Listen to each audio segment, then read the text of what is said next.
This episode is proudly sponsored by Martha Mock and Super Confident Coaching, superconfidentcoaching.com.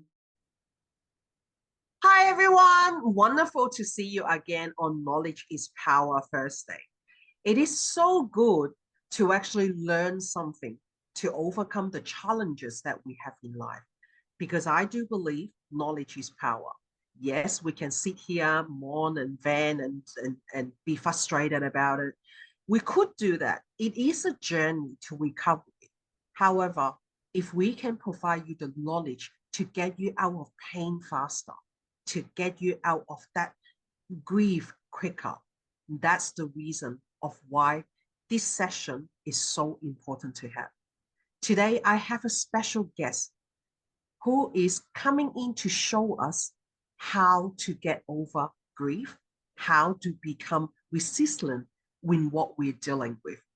Because I know that we all face tough periods.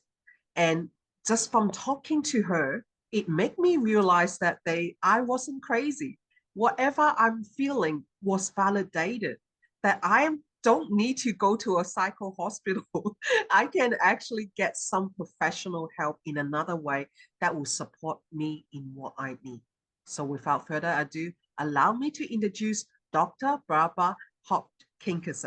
Hi, Barbara. How are you? Hi, Martha. How are you? I'm very good. Thank you. Thank you for coming out on our show. Please tell us what you do. Okay. Yeah, thank you for inviting me.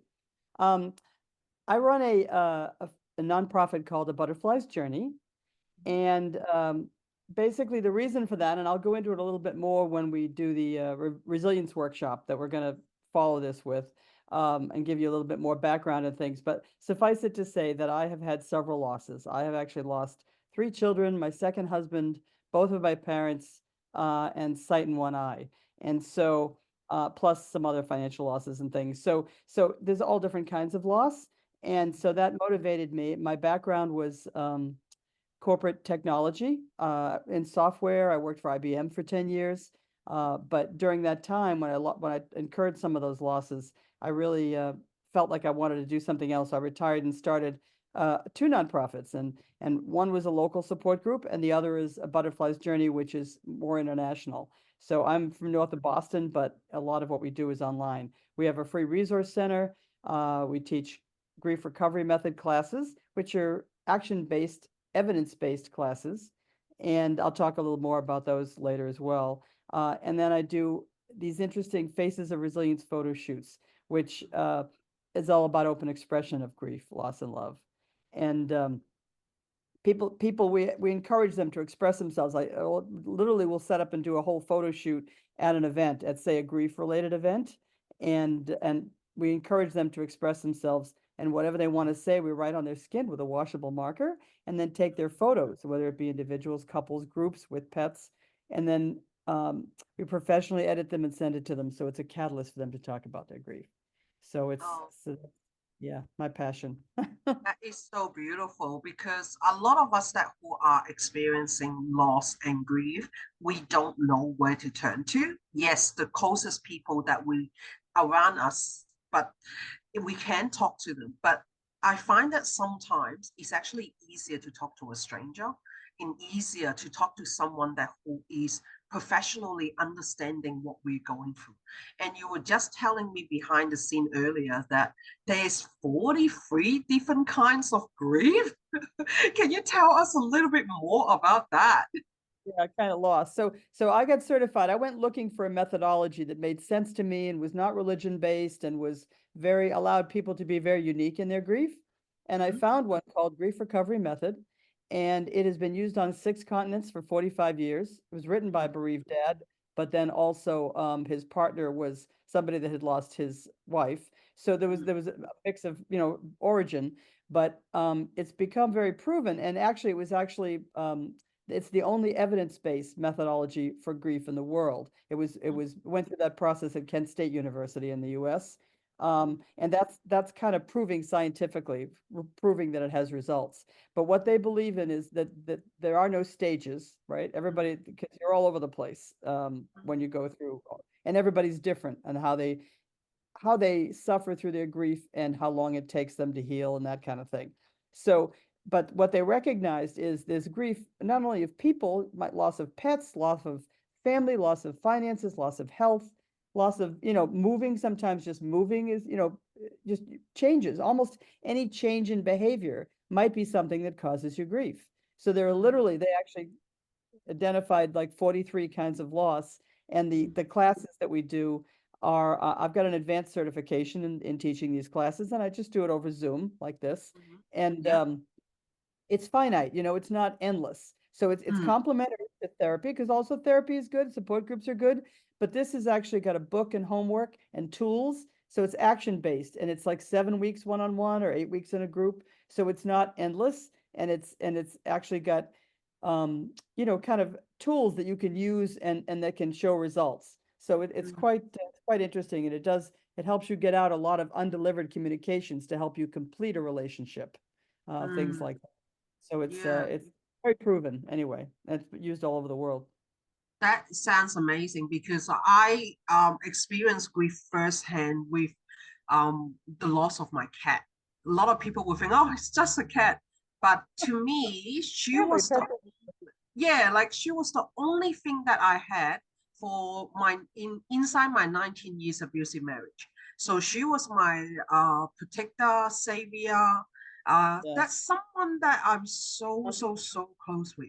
And like of even now that I talk about her, I get emotional. And it is course. that kind of grief that put me into like a 2 years of depression. And it's Oh, really hard to get out of that. And being able to talk to someone like you, I think that that will help our journey a lot quicker. It make us realize that help is there. It yeah, also support us in a way that, hey, is we understand you. We understand what you're going through. You don't have to feel silly. You don't have to feel like that. Oh my God, it's just this. And yeah. we can actually understand that all the different kind of grief that is coming in.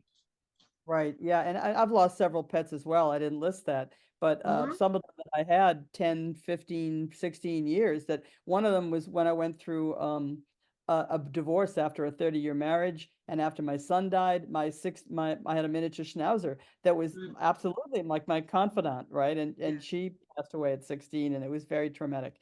I had a one of my students one time was a woman who had lost her dog, and it was very much like losing her baby, because she was Yes. that dependent on the dog. It was just her and the dog was involved in her business, and Yeah. everything. So absolutely, I understand. It's Yeah, it's such a hard journey to overcome, and it is true that we do feel embarrassed. We do feel like silly telling people that yeah, I'm trying to get over a grief of like a cat or a dog or something like that, and being able to share with people that who have non-judgmental and understand what we're going through, and I think that really is the big help for us.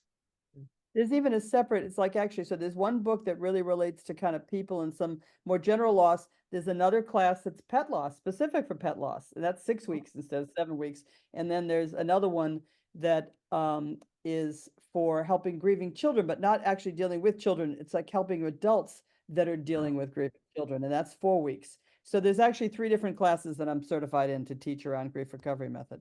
Oh, But that yeah, sounds they're amazing. very helpful. Yeah, that sounds amazing because it is true for me that knowing that there's help out there is always a bit help. Like I have been for a few healing sessions as well to get my head around it, but knowing that there's only a few more weeks I need to do, it is light at the end of the tunnel that I finally feel like myself. I finally feel like that I can do all of this, and it really helps me to realize that the importance of resilience, because without the resilience, we can just shut up gate and say that that's it. Like, I don't want to deal with it. I want to curl in my bed. I wanted to just cry about it. I know that stage. I've been there myself. So I have the compassion and empathy and understanding of it. But I always say to people, you need to set a return date. If you don't have a return date, you will continue to suffer in all that pain. Like, it's like one day I ask myself, what do I truly want? What do I truly want from what I'm going through? I needed something to feel like myself again. And when I Mhm. find that push, okay, I'm a complete workaholic. So when I actually found that push to work my hardest, it helped me Yeah. to put my head out of my ass, put it that way. It Yeah. really helps me to get me back. So I guess that with everyone, that if you are in a tough situation, you are going through hard times, do reach out for support. There's plenty of people who have professional training. Okay, that's the difference when you complain to talking to a friend. A friend may understand they have went through losses. A lot of us have went through losses, but they don't have the techniques to help to bring you back to the ground. That's the differences. And having that professional help you to find the closure you need, help you to find that training that you can help yourself to move forward instead of staying in the pain of yesterday. Yeah, and So, it's true. You have to make a choice. You have to make a choice to heal. So that's the first step, is making that choice that you really want to heal, and to take action. It's not fast or easy, but mm, you have to work at it. And there are things that you can do that help, but the choice is the first step, right? And it and and, is. and that you really want to do something. And that's interesting that you call it a return date. Not everybody Yeah, can stick probably their date that they pick out of the air, but but but but to keep an open mind about yeah, trying new things, yeah. then and then if it doesn't work, if they don't like them, like give them more than one try, 2 or 3 Mm, tries, and then if you don't like it, move on, but try something else and keep an open mind. I was really surprised, for instance, around energy healing and things like that, yeah. because that's not as common here as it is in Asia, for Ah, instance. Right? I And see. it didn't used to be. It's becoming so, but it didn't used to be. So that was something that never occurred to me. But again, had some friends and said to try that, or a shaman, and it really helped. So Mm. I did a whole bunch of things about trying all different kinds of things. That is beautiful, because it is true. Like, if we get so scared when we try new things, it's like, oh, I've done that before. Oh, I have experienced that before. We have that give up a mentality that nothing will work. And I do want our audience to know, if you got that mindset, yes, you're right, nothing will work. Unless that you're willing to open mind and say, hey, there's hope out there. There's light at the end of the tunnel. That return day is why you need to actually come back. That's when you say that, okay, I'm open to suggestion. Yes, okay, I'm willing to take that step and starting to try something different onto it. That is such a good way to start your journey in this healing. And So just after, I'm sorry, I didn't mean to interrupt you. You no, no, done? no, go. So I just when I put a book out 10 years after my older son died, my 21-year-old son died, and called A Butterfly's Journey, same name as my nonprofit, but Healing Uh-huh. Grief After a Child. And it was 10 years after, so it gave me a lot of introspection about what I felt worked and didn't. And I did that. The last chapter of the book, I've actually got the book here. I'll just show it to you real quick. It's Mm-mm. the last A Butterfly's Journey. So anyway, and there's a story about that butterfly actually. But anyway, the last chapter, I said the 3 things that I thought were the most important. One of them was keep an open mind and trying new things, and don't worry too much about other people's opinions, because Mm. everybody's got an opinion about how long it should take you or what you should do, and they're not in the same situation. Even if they had a similar loss, it's not the same relationship. So Yes. trust your gut is Mm. the big message there, and keep an open mind and try new things. The second was helping others helps you heal. It's Mm. amazing how reaching out doesn't matter what it is or if it's tied to the loss or not, but something about helping others and getting the focus off yourself is very, very healing. And then the Mm. third thing was it's all about the love. And so if Mm. you can really remember the positive memories, and start looking at that person or that pet's life as a gift, or even that Mm. experience as a gift and not just a loss. Yeah. And like in the case of my 21-year-old son, I had to get to the point where um, I had to think, wait a minute, if I had to do this all over again, would I choose to have never known him, or would Mm. I choose to do it all over again? And I would do it all over again because I had Mm. 21 years with him. And, Mm. thank God for that. So it's like if you can get to that point, then you realize, okay, I'm better off at least having known him, even with all the pain. So then I Mm. started thinking about, now that when I think about him, I don't think about the loss. I think Mm. about all the fun we had, and Mm. the riding first seats of roller coasters all day long, or Yeah. whatever it was, that we did that was fun together. That is so beautiful. That is such a learning for all of us that who are going through loss and grief. And even and the loss and grief doesn't have to be losing someone like alive or dead. It could be ending of a relationship. It could be ending of a job that you were in for a period of time. It could be something like that too. Can you tell us a little bit more from that angle? Yeah, sure. So, all right. So after my, after my oldest son died, my 30-year marriage fell apart. And so that 1-2 punch, I actually attempted suicide. That 1-2 punch nearly did me in. So it was a different sort of loss. Mm, And later on, I realized that I was better off, and my second husband was wonderful and all that. But going through that, when you know your whole, when you lose your partner, your whole daily routine changes, and mm, sometimes it has a big income effect. I had to mm, buy him out of the house that I was in order to keep my remaining son there. mm, Things like that. But after my second husband died on his way to work, when widowmaker heart attack suddenly, um, then I was really lonely, mm, and I became the victim of a romance scam. mm, And that's a difference. So that was a big financial loss. And then mm. you beat yourself up about how could I have fallen for that? Yeah. But you're just lonely. You're lonely, and you're suffering through this stuff, and you're vulnerable, more vulnerable than you realize you are.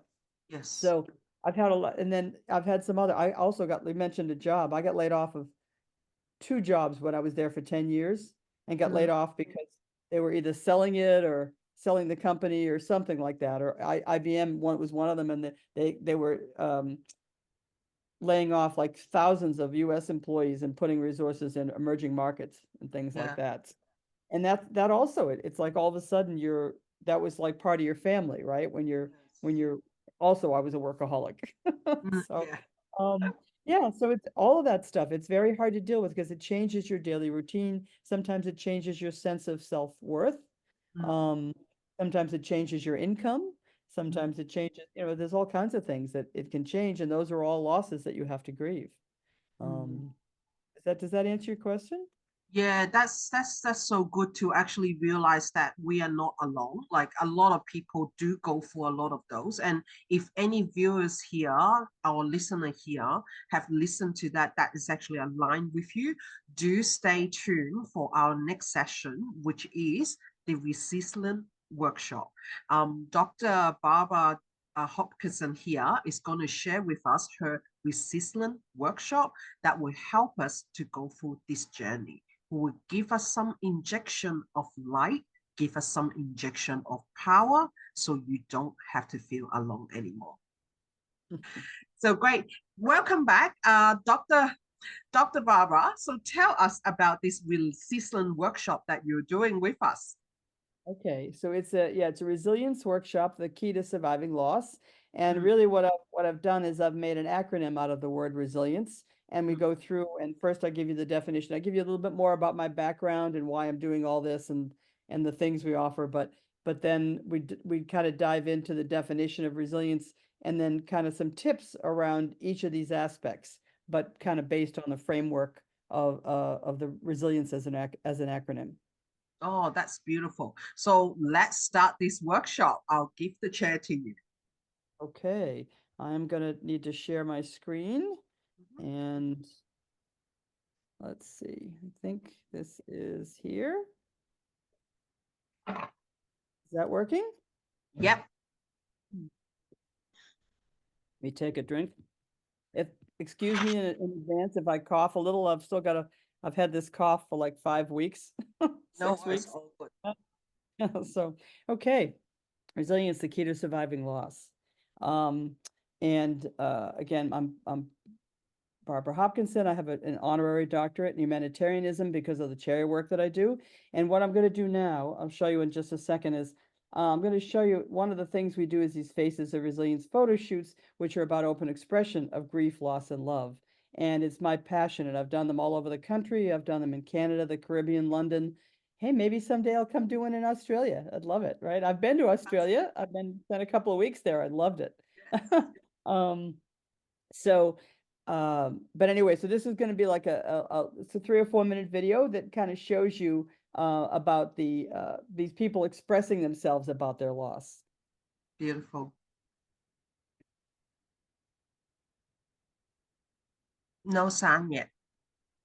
Okay, this is, it's up as high as it'll go on my computer. I am not a stranger to the dark. Okay. Hide away, they say, 'cause we don't want your broken parts. I've learned to be ashamed of all the See it okay? Run away, you say, no one will love you as you are. But I won't let them break me down to dust. I know that there's a place for us. For we are glorious.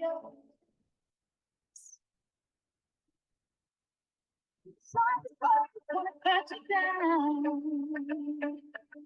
I'm gonna see, gonna drown. I am free, I am free, I am who I'm meant to be. This is me, with here I'm alone. The beat of your love. I'm not scared to be seen. I'm acknowledging this is me.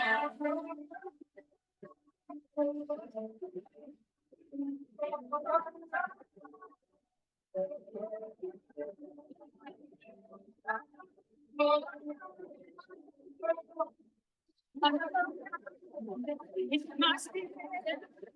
Well,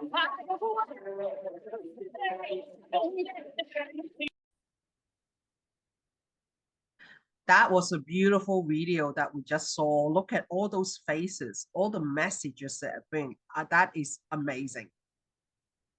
Thank you. It's very cathartic for the people, for the participants to actually do it, because often, at least in this country, people run, they don't talk about grief very much. So they don't get a chance to express themselves very much. And so this, especially when they've lost children, because that really, people really don't want to talk about that. So so this allows them to express themselves as cathartic. And then when we professionally edit it and send them the photos, it's a catalyst for them to talk with their families and friends. That's So beautiful. moving on to a little bit more detail about the introduction. So I was 30 years in software and 10 years with IBM. I've been lucky enough to join 54 countries on 6 continents, including a couple of weeks in Australia, which I loved. And I have 5 grandchildren, and I live north of Boston, and my favorite role, honestly, is Nana, right, to them. So, but the type of work I do, and because of the losses I've had, and I'll talk a little bit about more on that in a minute, the grief work I do. So I founded a chapter of the Compassionate Friends, and the Compassionate Friends is the largest grief organization in the world. So the one in the USA, but they're in 30 countries. And I founded a chapter north of Boston, which I ran for 20 years. And another couple has just taken that over recently. And then I founded a Butterfly's Journey to cover more general kinds of grief, because Compassionate Friends is about loss of a child, grandchild, or sibling. A Butterfly's Journey is all different kinds of grief. And then the Faces of Resilience are the photo shoots you just saw in the video. I've got an advanced certification in grief recovery method. We talked a little bit about that before we got into the workshop. I've gotten several awards. Luckily, a twin is a tribute to industry. There's International Association of Top Professionals. Loney is the Ladies of All Nations International. And then my honorary doctorate in humanitarianism with a presidential citation for the charity work that I've been doing. And then I've got my memoir that I showed you, and I can show you this later when we're on one of the other screens maybe, but this is sorry, not that one. Is a photo book for Faces of Resilience. This Zoom doesn't like these when you're not in this mode. Anyway, so and then I've participated in 9 other books as a co-author. So that's about me. The Butterfly's Journey has 3 offerings. We talked a little bit about it. There's a free resource center for grief, so you can just basically, you can see at the URL there, butterfliesjourney.org. Just note that butterflies is not plural, it's possessive, so it's FLYS. And then that's for a free resource center. And then we do those grief one-on-one classes or group classes. And I do a free 30-minute call if anybody just wants to call and explore. And that's BIT, the bit.ly basically, then GRM-call is how you'd get that. And I'm offering to take $100 off, because they run between $400 and $700, but I'm offering to take money off if you tell me that you're from this group.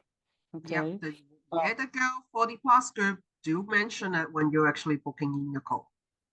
Yes. And then the photo shoots we talked about, but those are the links that you can see that, and you can see that the grief recovery method has that symbol of being evidence-based. And oh, that's the picture of the Faces of Resilience book right there on the bottom. I didn't have to Mm. hold it up. Mm. So it's a photo book, and I'm hoping to do a series of those books. Yeah. Anyway, so I'm resilient, and the reason I've proven my resilience and I've worked very hard at it is because I did lose both parents when I was 32 and 47. I've lost 3 of my 4 children. Brent, who was 21, motorcycle accident. He was on his way to being an Army pilot. Robbie was a full-term stillbirth, and then I had a miscarriage. And then again, Brent's death was a catalyst to end my 30-year marriage. And then I was happily married the second time, and he died on his way to work. One morning, suddenly, I was vulnerable and I became a romance scam victim. And then later on, I was in the gym and I fell in the gym and it detached my retina and I ended up losing the sight in my right eye. And a few years later, I lost the eye. So I have a prosthetic as one of my eyes. And then other financial losses, such as there were some other scams and different things like that. So I'm familiar with kind of the full circle of different kinds of losses. So, if we talk, I think, obviously we can help. I can understand a lot of it, but there's some photos of my husband who was kind of around me, take nothing for granted. That was one of the Faces of Resilience photo shoots you see on the bottom there. He was 6'9". He was tall, great guy. My parents above it, my older son on the right, and I only have footprints from my younger son there. But anyway, it gives you an idea. Mm. So getting into resilience, I'm going to take a quick sip of water because I'm getting dry. So the definition of resilience is the ability to recover from or adjust to misfortune or change. Again, all different kinds of loss require some sort of working to get resilient, right? And so there's so many different kinds of change that you might have to go through that, when you recover from that, then you attain resilience. So this is what we're going to do. We're going to go through each one of these really quickly and to give you some tips, right? But we've made an acronym out of resilience. So one of the things is you want to recognize the significance of your loss and evaluate the impact. Educate yourself on available resources. Make sure you take care of yourself, especially in a family situation, if it's a loss of a family member or a pet, because you're going to be better to help others, if you're taking care of yourself. And then identify support options that fit your style. Lean into the loss. It's your lifelong partner, but it's not an albatross. It gets better, and you learn, and you there are some positive things from it, but we'll go through all that. And then the instincts, relying on your instincts. It doesn't happen so easily by itself. You do have to make a choice to heal and then take some time and effort. You understand the process, that it's unique to you and it's normal. Don't think you're crazy, because what you're going through is normal. And then after you start to see some results and start to feel better, celebrate the memories of your loved lost ones and embrace the change in the new resilient you. So let's just touch on each one. So some of these, when you're recognizing the significance, secondary losses. So for instance, if you've lost a partner, you may have lost his or her income, or you may have lost something very important to you that was a habitual, maybe you had breakfast together every day or had Sunday, dinner together with family, or, there might be secondary losses. It might change your lifestyle. You might have to move from your home, and that's a loss, right? So recognize that sometimes friends treat you differently after a loss if you've lost a partner, and all of a sudden your couple friends disappear, right? So all those kinds of things, just recognize it. It's not to make you feel bad about it. It's to say, okay, these are the kinds of things that if I recognize it, I can start to deal with it, right? I can start to think of ways around it. I can maybe make notes around it. I mean, there's lots of tips that we didn't really go into at the beginning, but journaling is a very good, just to get out. It's very cathartic to be able to journal. Nobody ever has to see it. So if you're having issues with friends because of your loss, you can write about it, and that's one of the ways to kind of get it out. And then hopefully you'll find some people that are supportive that you can talk to about it as well. But there is an impact. And then, but there are also more resources, especially now. I remember when I first lost my son, I was having a hard time finding resources, but there really are more resources now. And like I said, there is a free resource center on the butterfliesjourney.org, a butterfliesjourney.org site. But there are some other really great resource centers. OpenToHope.com is an amazing international resource, probably the largest resource center in the world for grief.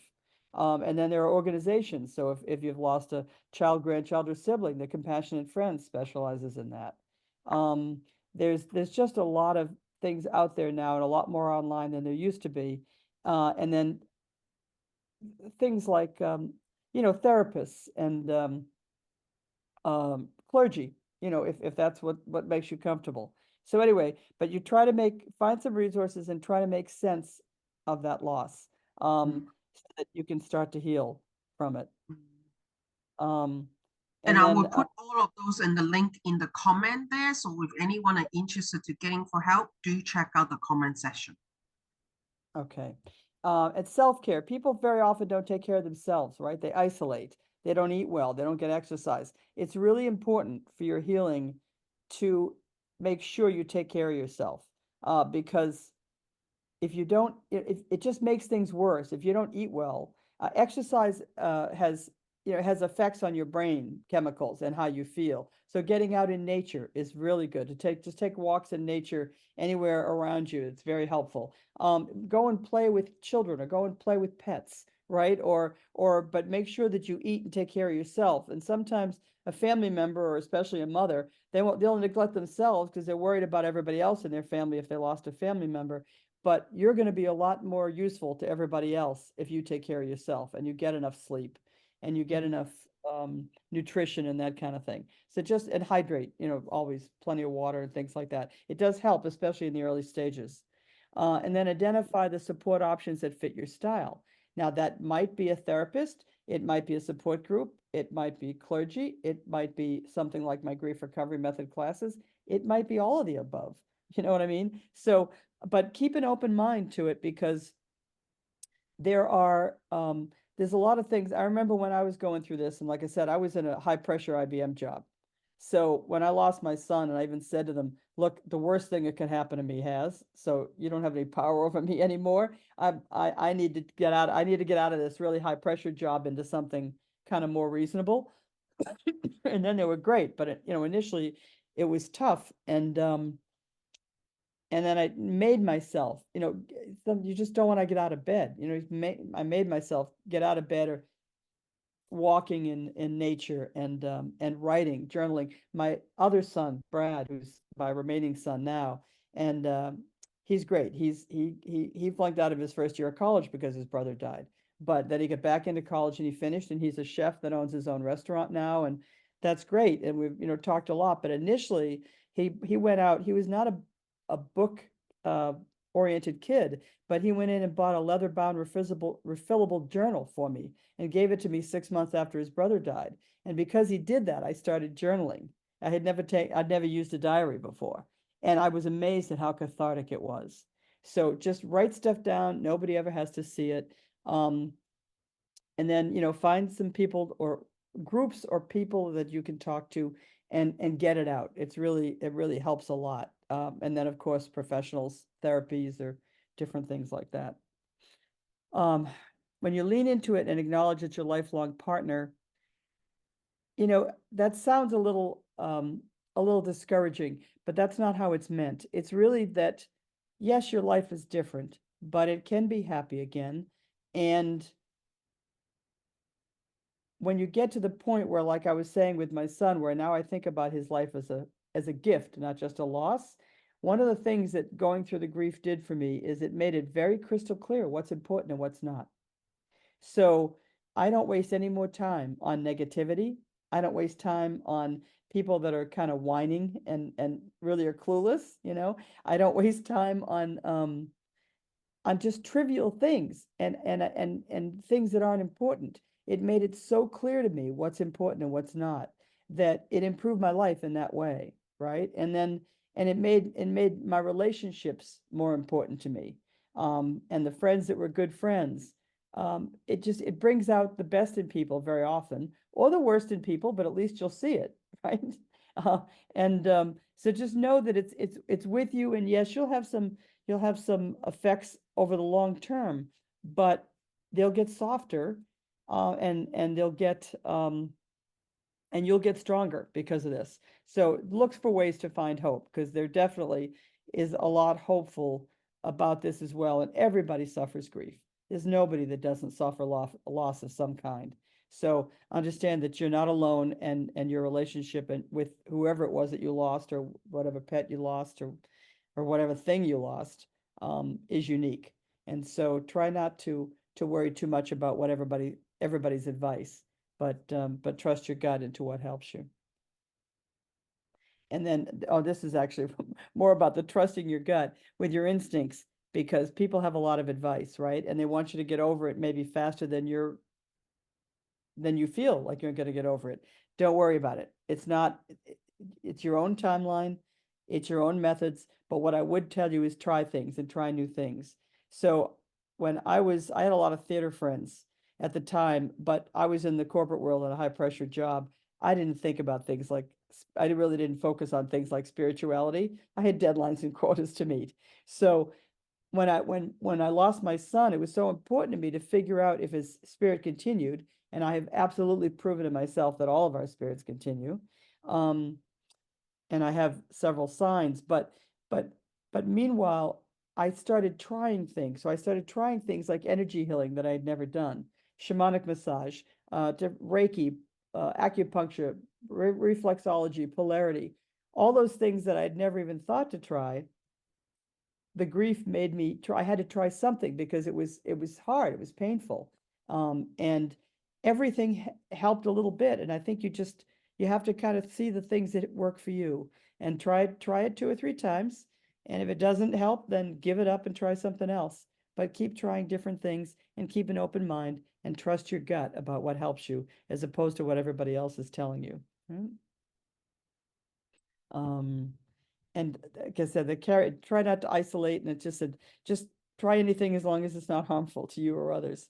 Because some people do things that are harmful, like addiction, right? And that sometimes can be an issue that's caused from grief as well. So just really try to take care of yourself, and reach out for help. And it's not fast or easy. It does take effort. Don't expect overnight results. It's like any people don't realize that, kind of like when you have a medical condition, or you have some kind of a disease, or you break something, you expect to have to take it easy, and you expect to have to take time to heal. But people don't give themselves that when they have grief, right? They throw themselves. I know in our culture, I think you get, what is there, 3 grief days? I don't know what it is in your country, but it's never enough. And you don't often take enough downtime for yourself. You have to heal your body. Your mind has had a shock when you've lost someone or something close to you. So give yourself some time to rest and to heal, and treat yourself as if you had an injury, because it really is. It has a similar effect. Grief have an effect just like if you had a medical industry. So, and then, like I said, know that it doesn't really all go away by itself. You do have to make a choice to heal and take some sorts of actions.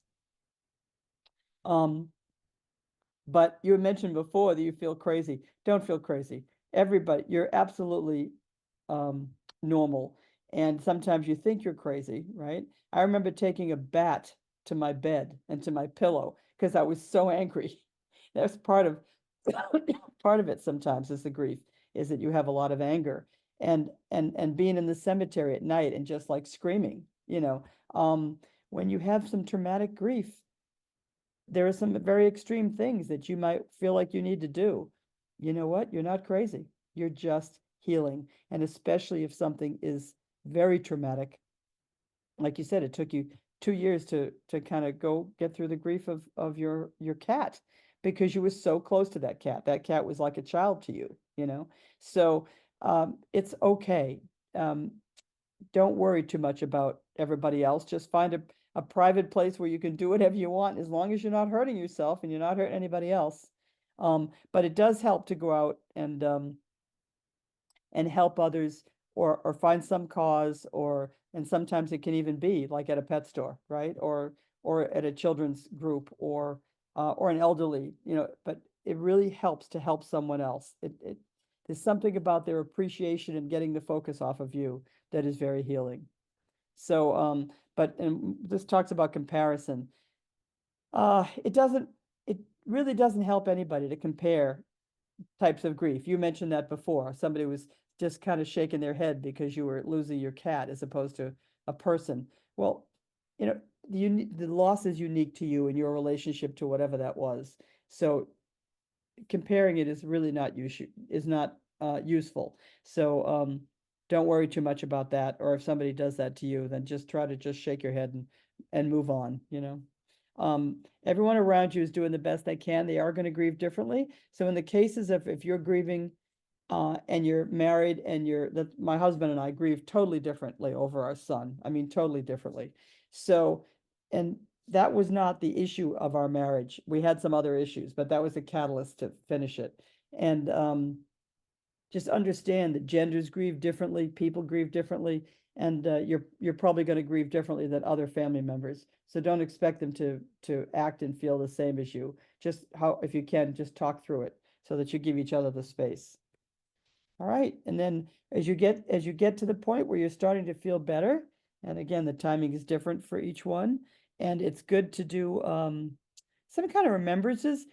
Sometimes people do scholarships and things like that, but it could be as simple as planting a plant or a tree, or having a meal the person liked, or maybe making some kind of an ornament out of your cat or dog's collar, whatever, just some little memorial, and use things like candles and gatherings and gardens, but again, focus on the positive memories.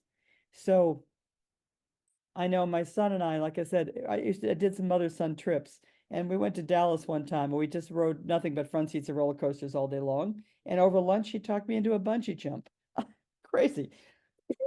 So now that's the kind of thing I think of when I think of him. And even though, I mean, he was very strong-willed and confident, we used to go toe to toe and argue, but we had so much fun together that's the kind of stuff that I think of now when I think of him, as opposed to the loss of him.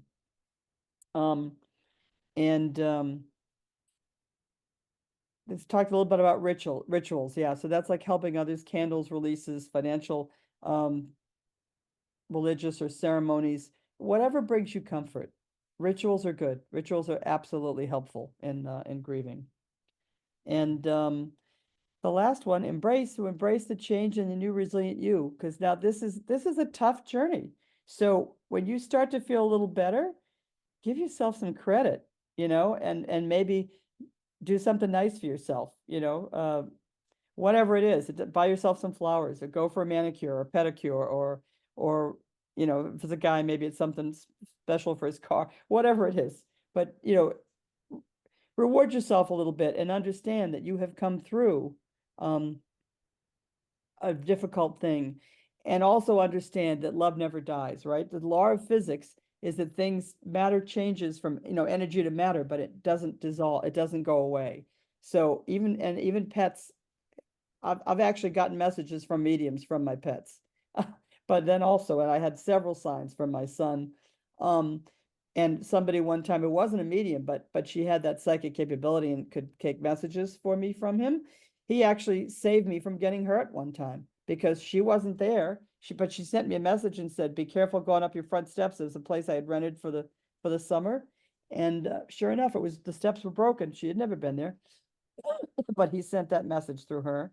So keep track of if you have signs or things that you think are signs, keep a little journal, because you're going to want to remember it 10 years from now. And then, give yourself credit for getting through it. Realize that your loved one is still with you. And then look forward to, usually there's some kind of a new thing that it causes, right? For me, when I lost my first marriage, I've met a great guy that was my second husband. And, just there'll be something good that comes out of it. And for me, it was that strength and that understanding of what's important and what's not.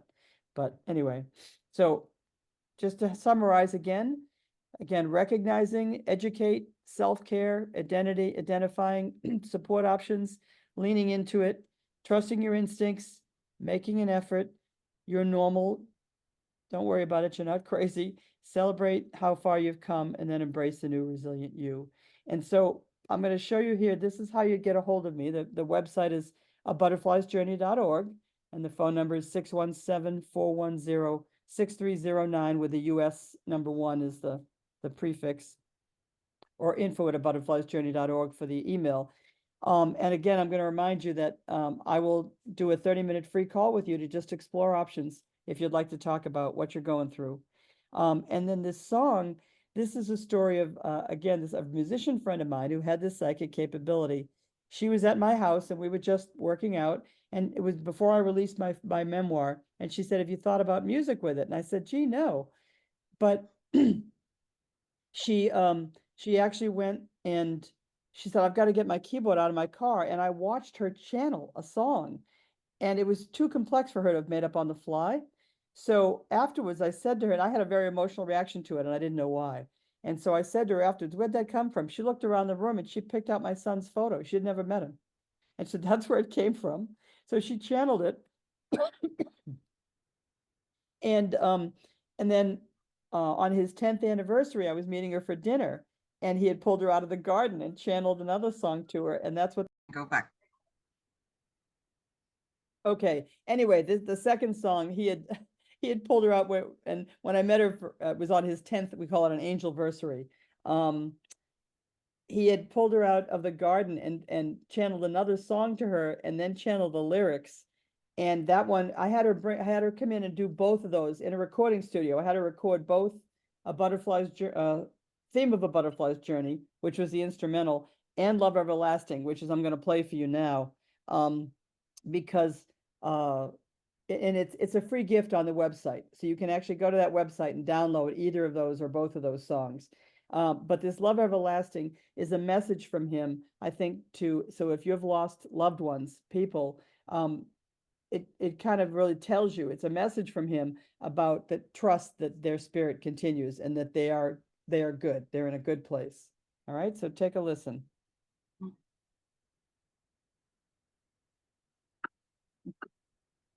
Your love gave me the wings to be an angel. Your love taught me the ways of a good man. Your love gave me the courage to be brave and strong. You always told me do the best you can. My love is like the song along the seashore. I'm floating in the colors of your sky. My love is all around you every moment, transforming like a brilliant butterfly. And when your heart is overcome with sadness, so heavy you can scarcely catch your breath, life is the Me, and then you. That was a really beautiful song. For anyone that who want to listen to the full version, feel free to go down to the website at butterfliesjourney.org. So, Barbara, thank you for so much your sharing today. It has been such a journey that you've been through. And thank you for still choosing to be the light, choosing to be someone that will help others through their journey, because we know it is not easy. And we understand how much you have to go through to be where you are.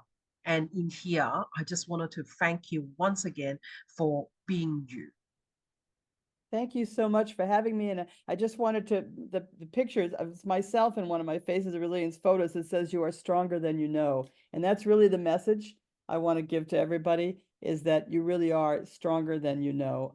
And give yourself credit for going through it. And it's become my purpose. It's my purpose in life. So if there's anything I can do to help, please let me know. And thank you for having me on. It has been just such a great journey with you today, going through your trauma, listening to us that what we actually need, and understanding that there's different kind of grief, and you don't have to feel silly when you're reaching out for help, because there are people outside that is actually understanding you. So what would be the one more piece of advice for today that you can give to our listeners? Let's see. I think just make sure you're patient with yourself and try not to isolate, because isolation really can be deadly. It's so get out in nature, get out and walk in nature, write down your feelings, write letters to your loved ones, anything that helps you feel that connection. And I think that the big thing is when you feel down, write gratitudes, because gratitude makes you feel better. And no matter how hard it is, be grateful for the time you had with them. Be grateful for what else you have in your life. And if you remind yourself on that, yeah, it always makes me feel better. When I feel down, I go and start writing gratitudes. That's beautiful. Thank you so much for your message to us. And I wish you all the best on your journey. And for everyone in here that who are experiencing loss, who are experiencing grief, Barbara is the person to actually speak to. So I will put her contact details and all the information that you hear in our show today in the show note down below. So thank you once again, Barbara, for being in our show, and thank you for our audience for listening and watching us.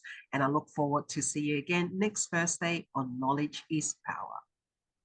Thank you. This episode is proudly sponsored by Martha Mock and Super Confident Coaching, superconfidentcoaching.com.